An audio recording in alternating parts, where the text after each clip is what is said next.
Sige. Panoorin po natin.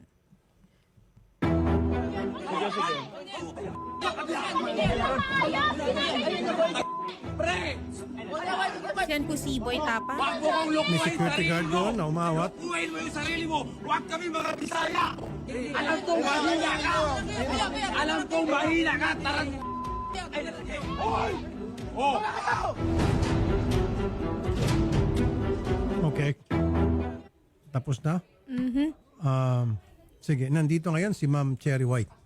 And then mamaya, subukan natin tawagan si Boy Tapang. Ang ating purpose dito, ay para mapag-ayos sila. Tulad ng nangyari kaninang kaso bago nito. Ayun. Taas mo muna. Kinakabahan si Ma'am Cherry White. Ay, sila sa sorry. baba, sir. Sorry po. Bigla kayo na isa lang. Sabi ko, bago mag 3 o'clock, sorry na, medyo napa-extend yung kaninang complainant. Sige. Magandang hapon po, Ma'am Cherry White. Hello po, magandang hapon po. Nasabi na po sa amin kanina ni Sherry yung problema at susubukan po namin, tingnan namin kung pwede natin maayos pa to. Gaano kayo katagal na po magkasintahan ni Boy Tapang? Start po nung December 13. Dito lang po, bago lang. 1 year, wala pang 1 year, December Wala po. 13. Okay. Well, sayang naman po yun kahit papano. December, January, February, tatatlong buwan na kayo. Ano bang pinag-ugatan ng away ninyo? Ito po kasi yun eh. Pinagbintangan ako na nag-hack po daw ako ng Facebook. Nahinak ko daw po yung Facebook, which is nung isang gabi po, akala niya hinak ko yung Facebook niya, pero lahat po ng Facebook nag-log out. Nag-message siya sa akin na ipapatulpo daw po niya ako. Okay. Ngayon, yung conversation na yun, syempre naaligaga ako. Ngayon, pinost ko. Pinost ko po yung convo na ipapatulpo ko. Tapos, bigla na lang siyang nag-live sa Facebook niya. Nagsalita po siya ng mga kasiraan about sa akin. Katulad po ng walker ako, magulang ko po, adik, may matanda daw po ako. Yun po yung mga sinabi niya sa akin sa live. 1 hour po siyang naka-live. Pero pagkatapos niya, nag-usap na ho ba kayo, ma'am? Hindi po. Okay. Hindi mo natanong sa kanya ba't niya nagawa yon? Wala ba siya yung pagsisisi or pag nag-post later on na bakit niya nagawa yon o hindi ba siya nag-reach out at gusto makipagbati? Wala po eh.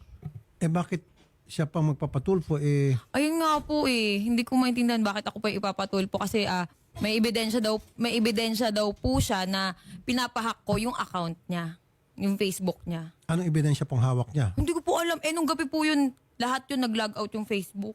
Pero kung kayo po ay magkasintahan, ba't kinakailan po ay i-hack yung kanyang Hindi ko nga account? po alam. Hindi ko po gawain yun.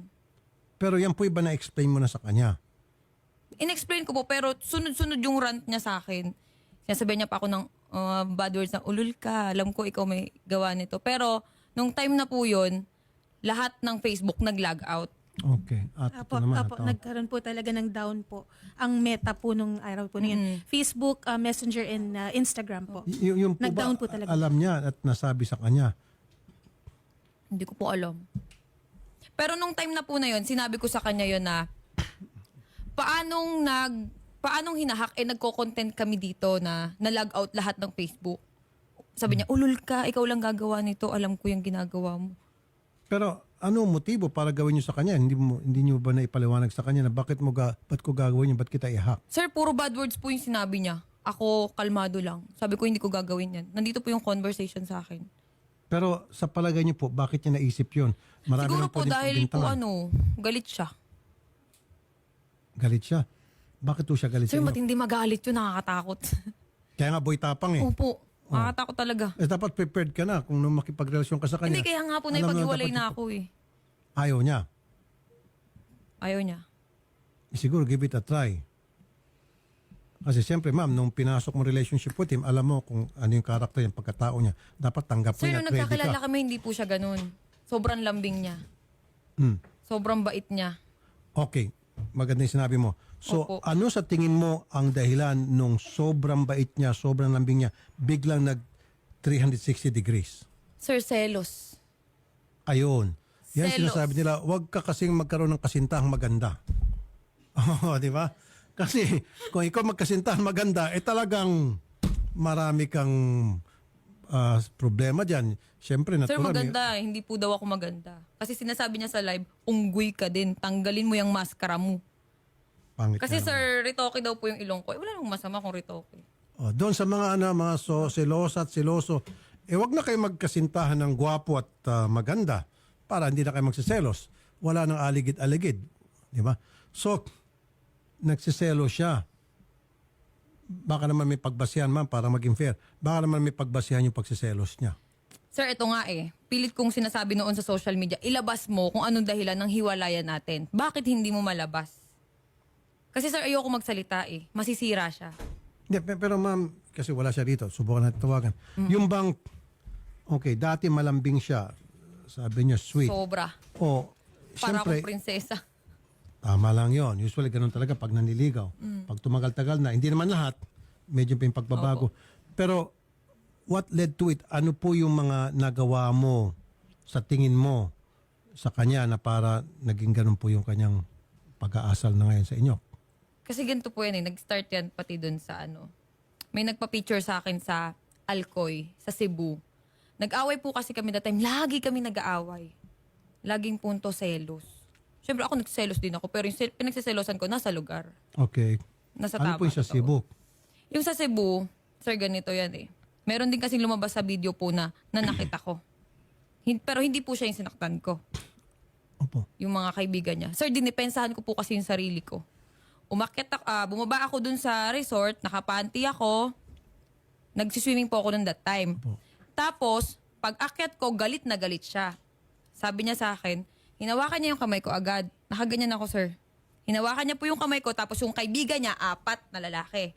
Habang hawak niya ako, naka-video sila, nasa kalsada po kami, may video ako. Nasa kalsada sila, nakipag-sex ka doon? Ginaganyan na ako, nakipag-sex ka dyan sa baba? Anong ginawa mo dyan? Sabi ko, mga followers, nagpa-picture sa akin, anong masama? Doon na siya na-trigger. Nagselo siya, yun. So, may Galit na nagpa-picture galit sa yung mga followers, pinagselosan niya po yun. Opo, yung mga taga Cebu. Doon po sa lugar na yun. Natural lang po sa ating mga vloggers, mag-isiguro sa kanya pag may nakikita mga followers nagpapapicture. Hindi niya po naunawaan yun. Bakit wala ho ba nagpapapicture sa kanya? Madami din po. At ikaw, nagsiselos ka ba pag may nagpapicture sa kanya? Hindi po. Normal po yun pag may nagpa-picture. Kaso kasi yung point po na yun, naghiwalay na naman kami. Yung mga nagpa-picture sa akin, pinatagay ako. Dun sa may resort. Siyempre, katuwaan po kami, yun. Pag akyat ko, yun, nagalit na siya. Anong dahilan daw bakit si Boy Tapang, siya pa sana magpapatulfo? Anong sinasabi? Pinahack ko daw po yung account niya, kaya ipapatulpo niya pagpapahak. ako. Okay. Na wala naman pong basihan. Okay. Kayo ho ba willing, ma'am, na pagbatiin ko na lang kayo? Hindi po. Ayaw mo na. Sayang naman po yung 3 buwan. Ay, hindi po. Hindi ako manghihinayang dun. Anong dahilan ba't nandito po kayo ngayon?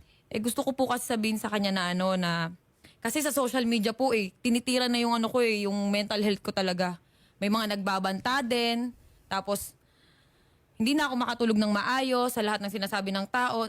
Ganyan pala yung babaeng yan, may matanda. Kasi yung sinasabi niya pong matanda, tatay po ng anak ko yun. Na 40 years old plus. Yun yung sinasabi niya na matanda ako. Tapos ito Pero tanong na, okay. Yung ba na isabi mo sa kanya bago kayo nakipagrelasyon sa kanya na ako ay merong anak at ang tatay nito ay 40 alam niya years old? po yun. Okay. So, dapat hindi niya na sinisingil siya yon. Dineklara niya yun sa kanya. Okay. So, ano pa po yung kanyang hinaing? Sa social media, yung mga luxury bag ko daw po ay galing sa sugar daddy. Yun yung sinasabi niya. Na pinost ko, galing po yun sa sarili kong pinagpaguran yun. Yun yung ko kasi may mga nagko-comment sa akin, yung bag mo galing naman siya sa sugar daddy mo. Siyempre, nasasaktan ako, sir. Yung mga ganun na, nadadamay din po yung anak ko sa mga comment. Kaya sabi ko, hindi po ako sumagot sa Facebook. Gusto ko daanin na lang namin sa Okay. Kasi ma'am, ito, kung talagang hindi kayo makapag-ayos at lumalato, kung yun po yung naitabi nyo o na screenshot nyo, yung mga pananalita na hindi totoo, pwede cyber libel natin. Kung sino man yung gusto nyo, may kagagawa niyan. Lalo yung sinasabi na ikaw ay walker, ikaw ay ganito, ganon. na below the belt po yun. Saka po yung nanay ko, tsaka yung tatay ko, sinabihan niya ng adik. Yun po, pwede natin makasuhan ng cyber libel mga yon. Nandiyan ho na preserve nyo yung mga post na yon. Hawak nyo pa po. Opo, may video. Sinend ko na po. Pwede ho kayo mag-cyber libel kung tutuusin. Pero habang maaari sana maiwasan natin, mapagbati namin kayo. Hindi po mangyayari yun. Kilala ko yun eh. Okay? So, at least kayo po yung nakapagsalita na sa amin. Pag siya'y pumunta rito, alam na namin kung anong gagawin. Siya nga pala, kanina pala, malala ko, yung lawyer po ni Boy Tapang gusto ata makipag-usap off-air. So, willing ho ba kayo pagkatapos nito, pag-usapin naman kayo off-air. Sige Meron po. atang gusto sabihin yung lawyer. Siyempre, yung lawyer siguro, alam niya na pwede ka mag-cyber libel doon sa mga sinasabi mo.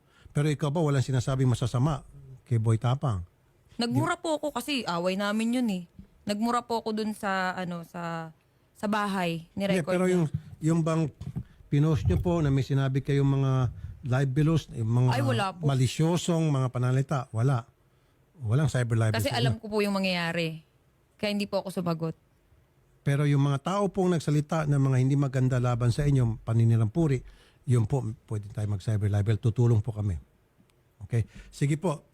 Si Boy Tapang daw, mamaya na lang daw magsalita. Yung, may Actually, sir, panawagan? may post po siya sa Facebook 20 minutes ago kanina po.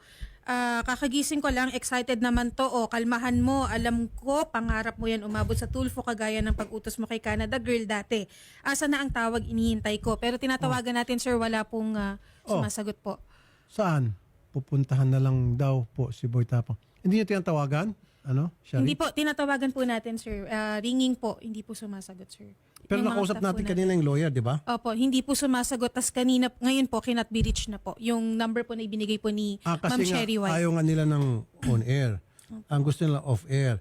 Yung lawyer. Yung lawyer daw po ang willing Yung lawyer daw po, makipag-usap. Ma'am Cherry White, willing na ata makipag-usap. So mas maganda kung lawyer, alam niya na anong pwede mangyari base doon sa mga sinabi mo na mga post. Actually, Sir Rapi, meron din po akong lawyer. Mm. Pwede din po siyang yun din yung makipag-usap. Lawyer to lawyer. Opo. Patay na, mukhang tumitindi na to. Habang maaari sana, kayong dalawa lang. Hindi po. Mas mabilis masolve yun kung kayong dalawa lang. Hindi Kasi na po pag lawyer kaya to lawyer, medyo ibang level na Napahiya yun. na po kasi ako sa social media eh. Wala nang Nadama yung anak ko eh. Walang pag-asa na magkabalikan Wala pa kayo. po. Naku. Ano pong mensahe nyo kay Boy Tapang? Wag ho kayo magsalita ng mga masakit. Alam ko po yun. Alam ko. Sige. Sir, kasi Ano- sa Facebook ko nga po, hindi ako nagsalita ng di maganda. Dito pa po kaya. Sige po, ano po yung mga gustong sabihin sa kanya? Nanunod po siya malamang kasi kinatbiris na po siya, pinatay niya yung cellphone. Ano po, ang gusto niyong ayan po, tingin sa camera. Mensahe niyo po sa kanya. Wala. Good luck. Yun lang. Good luck. Good luck sa'yo. Good luck sa atin. Yun lang po. Yun lang po. Siya yung Level up sangkap, extra creamy sarap pa. Manginasang extra creamy halo-halo. Sige po. Well, good luck din po. Mamaya po, ma'am, siguro off-air ayaw nila. Subukan natin na on-air. So, lawyer mo, lawyer, pag-usapin natin. Opo. Sige, salamat ma'am at good luck po sa inyong dalawa. Sige po. Gandang hapon po. Yun. Thank you po. Kaya kayo dyan, huwag kayong umibig sa maganda at sa gwapo. Hanapin nyo yung pangit para wala na kayong problema. Hindi na magsaswangit ang mga mukha nyo. Totoo yan. Palang pinagawa yung selos. Yes, thank you, ma'am. Di ba? Ngayon, kung kumuha si Boy Tapang ng pangit, hindi siya kailan magselos. Oh. Maganda Kung si Ma'am Cherry naman kumuha ng pangit na lalaki, hindi na siya magselos. Wala nang selosan. Oh, pangit to pangit. Hindi, depende rin yan. Actually, yung